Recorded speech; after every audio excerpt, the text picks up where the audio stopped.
Baghdad کے بازار میں ایک حلوائی صبح صبح اپنی دکان سجا رہا تھا کہ ایک فقیر ادھر آ نکلا۔ دکاندار نے جب دیکھا تو کہا، بابا جی آؤ بیٹھو۔ فقیر بیٹھ گیا تو حلوائی نے گرم گرم دودھ فقیر کو پیش کیا۔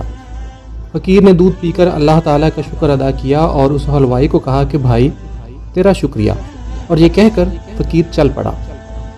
اسی بازار میں ایک فاحشہ عورت اپنے دوست کے ساتھ سیڑھیوں پر بیٹھ کر موسم کا لطف لے رہی تھی۔ ہلکی ہلکی بوندا باندی ہو رہی تھی، بازار میں کیچڑ تھا۔ فقیر اپنی موج میں بازار سے گزر رہا تھا کہ فقیر کے چلنے سے ایک چینٹا اڑا اور فاحشہ عورت کے لباس پر گر گیا۔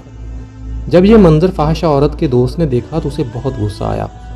وہ اٹھا اور فقیر کے منہ پر تھپڑ دے مارا اور کہا کہ فقیر بنے پھرتے ہو، چلنے پھرنے کی تمیز نہیں۔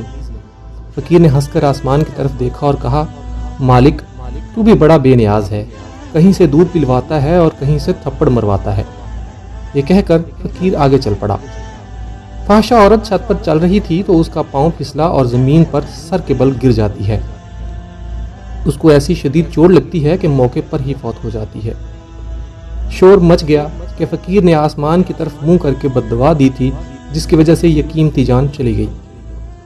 فقیر ابھی بازار کے دوسرے کونے تک نہیں پہنچ پاتا کہ لوگوں نے فقیر کو پکڑ لیا اور کہا کہ بڑے فقیر بنے پھرتے ہو، برداشت کا ذرا سا بھی حوصلہ نہیں رکھتے۔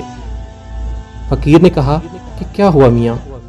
لوگوں نے کہا کہ تم نے بد دعا دی اور عورت کی جان چلی گئی۔ فقیر نے کہا کہ واللہ میں نے تو کوئی بد دعا نہیں دی تھی۔ تو لوگوں نے ضد کی اور کہا کہ نہیں، تیری بد دعا کا ہی کیا دھرا ہے۔ جب لوگوں نے ضد کی تو فقیر نے کہا کہ اصل بات پوچھتے ہو تو میں نے کوئی بد دعا نہیں کی تھی، یہ تو بس یاروں کی لڑائی ہے۔ لوگوں نے کہا کہ کیا مطلب؟